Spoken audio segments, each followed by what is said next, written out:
और जैसे ही ऐश के डैड को पता चलता है कि क्या है शर्त, वो रोते रोते ऐश को गुड बाय बोलते हैं। अब आगे फिर आर्शियस बोलता है, आओ एडम कैचम, अब अपना प्रॉमिस पूरा करो, क्योंकि तुमने पहले भी मुझसे प्रॉमिस किया था कि तुम लोग किसी पोकेमॉन को हर्ट नहीं करोगे, मगर तुमने अपना प्रॉमिस तोड़ा था और इसलिए अब ये शर्त मानो। और अब सीन शिफ्ट होता है सेलेना पर। हे भगवान, ऐश किस हाल में होगा, प्लीज़ उसकी रक्षा करना।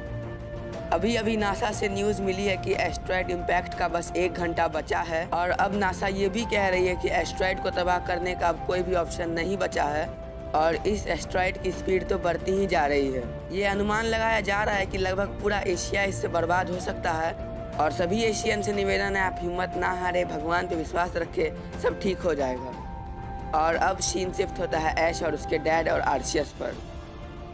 और आर्शियस फिर से कुछ ऐश के डैड के दिमाग में सिग्नल भेजता है और इस सिग्नल को समझते ही वो और भी रोने लगते हैं। वो ऐश को बोलते हैं कि भले ही मैं एक अच्छा बाप और पति नहीं बन पाया, मगर तुम ये मत समझना कि तुम्हारा बाप एक बुरा आदमी था। और ये बोलते ही ऐश के डैड ऐश से गले मिलते हैं और कहते हैं कि शायद इस जन्म में नहीं, मगर अगले जन्म में मैं तुम्हारा ही पापा बनना चाहता हूँ और डालिया का ही पति।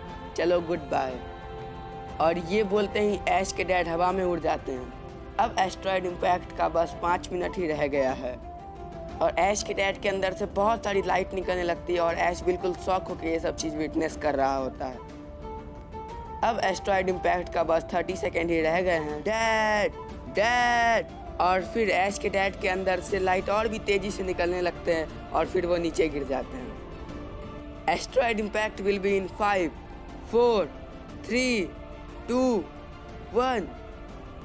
एक मिनट। अभी अभी नासा से खबर आ रही है कि एस्ट्रॉयड अचानक से कहीं गायब हो गया है। इसका मतलब है हम सभी बच गए।